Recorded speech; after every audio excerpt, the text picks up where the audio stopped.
Pour le plaisir de découvrir mon chez-nous.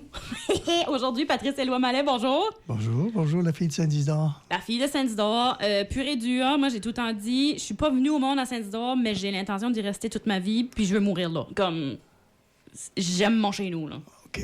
J'aime beaucoup mon chez-nous. Je savais qu'il y avait eu écrasement d'avion. Là, j'apprends des noms, là. Rang 9, Rang des Lausiers, Lac à 5 heures. Lac à 5 heures. Oui. Qu'est-ce que tu veux dire? C'est des localités du temps, là, dans les années 60. Là. OK. Des rangs qui se développaient là, à gauche, à droite, tu fais un tournant, Oui. puis ça change de nom là, tout d'un coup. Là. Mais c'est des noms qui ont disparu. Parents ou grands-parents pourraient dire, ben oui, c'est la section qui... Telle place, on telle l'appelait comme ça, là. Là, je les ai notés, je vais demander à mon grand-père, c'est sûr, là. Je suis Comme curieuse. Bois-Hébert. Oui. Ben, c'est pas tout le monde qui sait où est Bois-Hébert, parce que c'est pas indiqué, là. Quand tu finis Tracadie et tu arrives à Saint-Isidore, tu es dans le coin de Bois-Hébert, mais tu n'as pas la signalisation. Non. Là. Ça, c'est vrai. ils appellent ça des lieux dits. Lieu... Lieux dits ou hameaux. Un hameau, c'est habité. OK. C'est comme un DSL, les districts de services locaux qu'on appelait auparavant. Là. Ouais. Ça, c'est des hameaux. Des petites localités, mais c'est pas municipalisé. C'est juste que, comme un rang là, qui s'est développé. OK. Mais un lieu dit, c'est comme... des zones plus comme un chalet. OK. Dans notre coin, c'est la pointe à peinture, la butte à Japon, la fourche à Pauline, tandis que j'y pense. C'est tout, les locaux savent où c'est, mais ça, c'est des lieux dits. OK. Ça finit par s'être habité, là, par après, là. Mais, Tout ça a commencé parce que j'ai vu qu'il y avait eu un article sur l'écrasement d'avion à Saint-Isidore. oui, Puis j'étais comme, ça serait intéressant. Puis là, t'as ratissé beaucoup plus large. oui, parce qu'il n'y avait pas assez de matière dans l'article que tu avais vu. Là, il y en C'est avait ça. peut-être pour 5 minutes, mais j'aime trop ça, là, en Ben, sacre je de moins comprends. 10 à 15 minutes. Première chose, tu avais fait allusion, Saint-Isidore, lui, il représentait le saint, là, patron là, des cultivateurs, avec une pelle. Ouais. OK? C'est un Espagnol. Oh. Il était de Madrid, Tu vois, ça, je savais pas. l'origine comme telle. OK. Et puis, on l'a canonisé, le Saint-Isidore. Et puis, il y a un Saint-Isidore au Québec aussi, comme ça, mais c'est le même statut, là, avec une pelle. Et puis, quand tu lis sur Saint-Isidore, il était en contemplation, une bonne fois, dans le sens que croyance religieuse, c'est là. Donc, il était vraiment parti dans les nuages. Et ses bœufs ont continué à labourer sans lui. Puis les gens ont été témoins de ça, puis on ne revenait pas là, comme tel. Saint-Isidore. OK. Donc, aujourd'hui, 27e édition. En 2012, tu as vu, en mai 2012, un article dans la Société historique, la revue de la Société, page 68 à 71, il n'y avait que 4 pages comme telles, Ouais. de Auréla Lausier, conseillère du temps comme telle à la Société historique. Peut-être que c'est quelqu'un que tu as connu, je ne sais pas, Auréla Lausier. Elle a aussi écrit sur les sages-femmes. Je vais vous en parler. OK. Et c'est le deuxième sujet, là, autour de Saint-Isidore. C'est ça. Parce que des sages-femmes, il y en avait de Craquette, de Tracadie, mais il y en avait particulière à Saint-Isidore. Et j'ai troisième section, comme telle, du même monde, Auréla Lausier et aussi Charles-Eugène Duclos. Oui, Charles Musée Eugène, oui. Saint-Isidore, même gang, là, comme tel, autour du musée de Saint-Isidore. Et puis, lui, il a parlé surtout de la tour de surveillance des forêts Très qu'il y avait à intéressant. Saint-Isidore. OK. Fait que là, tu as 3 sujets. On y va. L'écrasement d'avion à Saint-Isidore, c'est en décembre, le 4 de décembre en 62, OK. à 11 heures. C'est un jet, là. Avion, ça y allait, à pleine vitesse, là, comme tel, ça En peut faire... 62? En 62. C'est pas si loin que ça, là. Hey, je suis né en 60. Ben, c'est ça, c'est pas si loin que ça. Là. Oui. OK. Ben, merci de me rajeunir. Ça fait plaisir. 552 000 à l'heure. Ça peut atteindre. C'est un jet, là. Ça y va. Maintenant, le pilote, un Finch, avec l'officier Ziegelsberger, désolé pour la prononciation, lui, lorsque c'est qu'ils n'ont pas pu contrôler, il survolait, il se doutait qu'il y avait quelque chose qui allait se passer. Là, comme tel, les gens, même les élèves à l'école, ils étaient excités. Là, c'est quoi cet avion-là? Puis ils se sont éjectés comme tel. Puis lui, l'officier, là, comme tel, là, son parachute n'a pas bien fonctionné, fait que c'est blessé au dos. Oh, mon doux, OK. Ils ont dû l'amener, là. Ils ont appelé à Charlton, puis c'est un hélicoptère qui est venu les chercher, puis... Maintenant, ils se sont écrasés à Hacheville, OK. C'est pour ça sur qu'on dit les terres Saint-Isidore. à Philébert. C'est bien écrit, là. Phil Hébert. Ah, puis ça me tente de pas savoir c'est où, là. C'est ton patelin. Les lieux ont été surveillés par l'armée jour et nuit. Oh, wow! Parce que c'était l'époque, là, comme c'était le 62. Donc, la machinerie, elle a été enterrée. Ils l'ont enterrée. Juste, ça n'a pas été genre, on masse les morceaux, puis c'est bien écrit, là. La vitre du cockpit a servi de toboggan. Pendant un bon temps, ils ont récupéré la vitre, comme elle n'avait pas cassé. Puis dans la carrière, ça glissait, mais il glissait dans la vitre du cockpit. Ben, tabarnouche, ça veut dire que là, il y a un jet d'enterré à bas à Asheville. Oui, des morceaux, il y a des photos là, dans la revue, comme ça. Puis tu vois, les morceaux se sont ramassés ici et là. L'avion a crashé, comme on dit en bon acadien. Là. Et puis les morceaux, le cockpit, la vitre a pu servir, mais il y avait des morceaux partis un peu partout. Là. Maintenant, l'avion, elle était associée à Bagotville, Saint-Hubert, Montréal. OK. Comme zone militaire, comme telle. L'avion, c'est un Canuck 18675. Le numéro, là, comme tel, associé. Et on l'avait surnommé le clonk, en anglais. Pourquoi? Ça, clonk, ça veut dire la vieille bagnole. OK. OK? Ça partait, puis ça volait, ça faisait l'affaire. Il y a eu 700 exemplaires de cet avion-là. OK. Qui a été construit. Dont 53 pour la Belgique. Quand même. Qui ont acheté le modèle canadien comme tel. Il y avait la défectuosité. D'ailleurs, c'est ça qui a fait que ça s'est écrasé. Une défectuosité de contrôle. Ils n'arrivaient pas à contrôler. Pourquoi ils ont survolé longtemps? Ils ont cherché à écouler le plus d'essence que possible parce que pour pas que ça prenne feu, là, que ça occasionne. Ouais. C'est le premier et le seul chasseur à réaction, le jet, là, comme tel, conçu et fabriqué en série au Canada. Ah ben, table. Après ça, ça a été américain ou britannique et tout ça, mais cet avion-là, là, le Clonk, là, comme tel, là, ils l'ont construit des années 57 à 63. Wow! Puis là, on avait un modèle en 62. Maintenant, tu as des emplacements, ce que c'est que tu peux le voir là, oui. en pièces pour ça qui est écrasé. Mais ça, c'est l'histoire de l'écrasement d'avion de Saint-Isidore. Les enseignantes n'arrivaient pas à contrôler les enfants. Ils étaient assez excités, mais ils ont tourné de positif.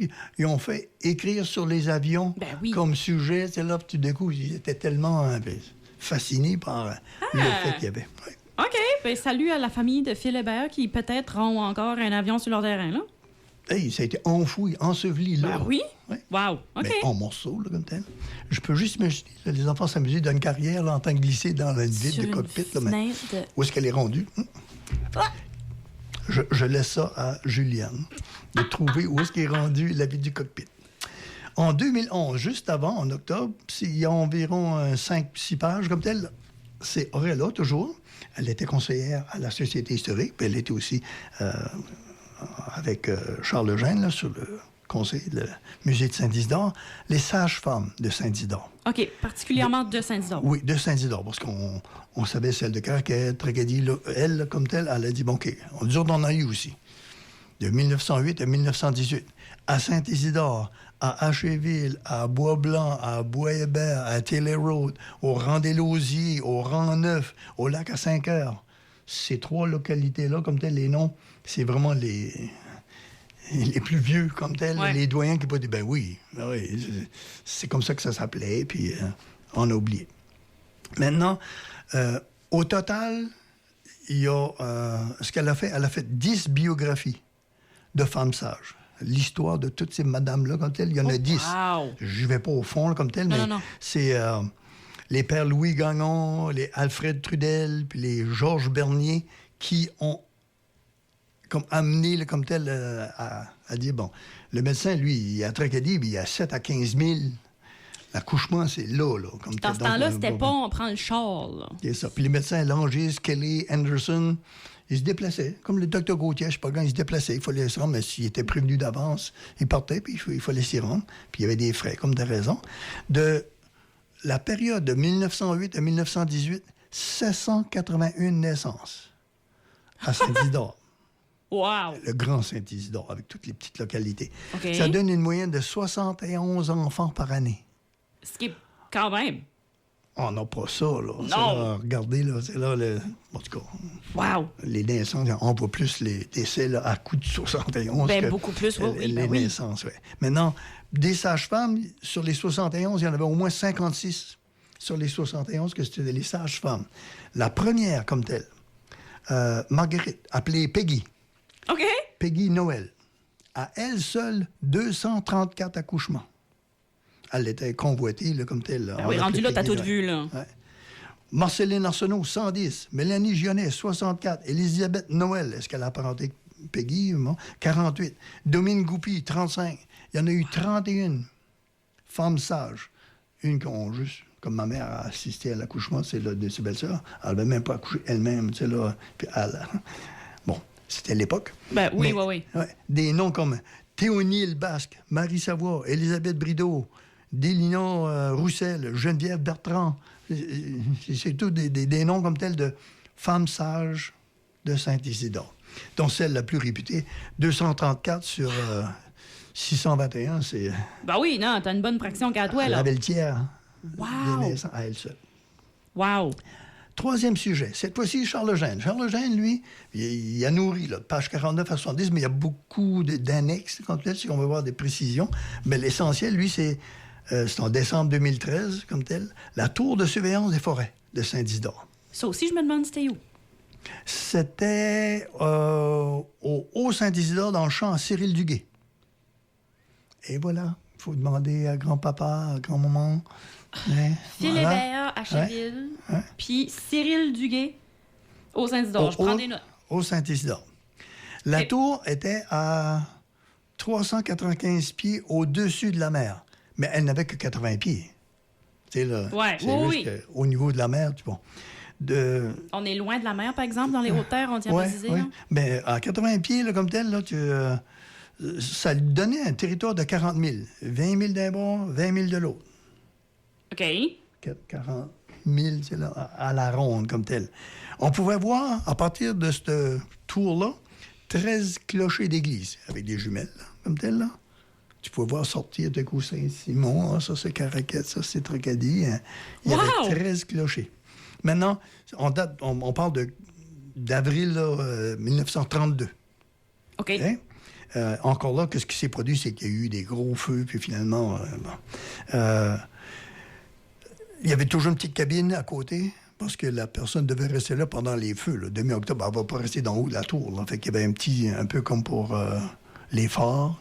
Ouais. Ben, il fallait tout le temps qu'il y avait un emplacement, parce que c'est qu'il pouvait au moins... Il y avait le gardien de la tour. Oui, exact. Ah! Il y a une moyenne comme telle, là, 10 feux par année, qui étaient décelés par la tour de Saint-Isidore.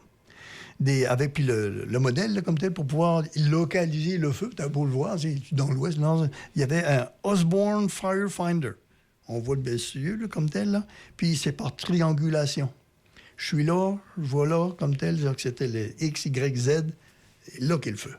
Wow! Maintenant, le temps que la réaction se fasse, que c'est pas l'hélicoptère qu'on avait, mais on pouvait au moins déceler, puis c'est éviter là, 2 gros feux.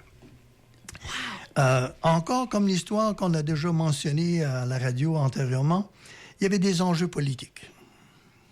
N'y en a-t-il pas toujours des enjeux politiques? N'était pas garde forestier qui voulait.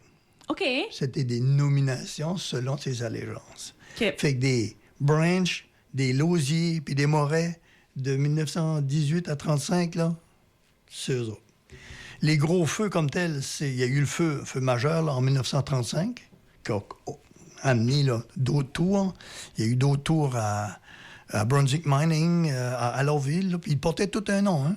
Saint-Isidore Tower, Lord and Foy à Alorville, la 9 Miles Brook, il fallait tout le temps qu'elle soit associée à la localité, là. Bon. Puis en 62, il y a eu le feu du camp militaire. OK. Camp militaire qu'on va peut-être discuter la semaine prochaine, ça suit. Oui. Maintenant, les gardiens de tour. Si la semaine passée, on parlait de gardien de phare, puis que je sais qui est le dernier gardien de Miscou, là, Robert de la Lettre, qu'on appelait, c'était des anciens combattants. Ah! Qui avaient des... Là, encore là, c'était des nominaux. Ils avaient servi. Oui. Souvent, ils arrivaient avec un handicap, blessé, et ainsi de suite. Donc, des Teddy, des Melançon, des Jerry, des Moret, des Gautreau, des Cool, des Duke, les Thomas. C'est tous des noms, là, tu sais, là, que... les derniers sont, puis je connais le dernier, c'était des étudiants universitaires. OK. Qui avaient eu une job comme tel, d'aller là comme tel. Gilbert Basque. On l'entend, lui, comme tel, et son frère Jean-Denis ont été les 2 derniers gardiens de la tour. En quelle année, ça? Ça finit vers les années, mon Dieu... ça aurait été des années 70, là. Ah, pour vrai? OK, j'aurais cru que ça aurait été plus vieux que ça. Non. Enfin... Ben, la technologie. Les ressources naturelles, puis les voies d'accès, puis les hélicoptères, et j'en passe. Comme l'évolution des technologies fait que ces tours-là, c'est un peu comme les phares. On ne les entend plus. Ben, les tours comme telles, non, on n'a plus ça dans notre paysage. C'était les 3 histoires autour de Saint-Isidore, d'entendre le dire par 2 auteurs qui sont de Saint-Isidore. Oui. Et puis là, tu as des petites pièges que je te laisse comme tel trouver où est-ce qu'il rend neuf à Saint-Isidore, où est-ce que c'est qu'elle a... Je les ai notés. Oui. Je vais demander à mes sources sûres de par chez nous. Ça, c'est intéressant que l'auditoire ait la réponse ou les réponses à nos questions pour pouvoir dire, bon, OK, on va bon en parler, mais... Puis on envoie à l'auditoire aussi que si vous avez... Me semble qu'il y avait... ou y a-tu pas déjà... Si vous avez des questions sur l'histoire de par chez vous, sur... un événement historique de chez vous, ou juste si vous avez envie de réentendre cette histoire-là de par chez vous, bien, dites-nous. Oui. Dites-nous. On pourrait. Puis si je ne trouve pas dans la revue, ben, je pourrais inventer. Oh, Seigneur, à base de véridique, là. Mais, ouais. comme diraient d'autres, là, j'ai tendance à l'occasion de peinturer épais. Patrice, merci. Plaisir. Semaine prochaine, camp militaire. Camp militaire, OK. Tout qu'un contrat.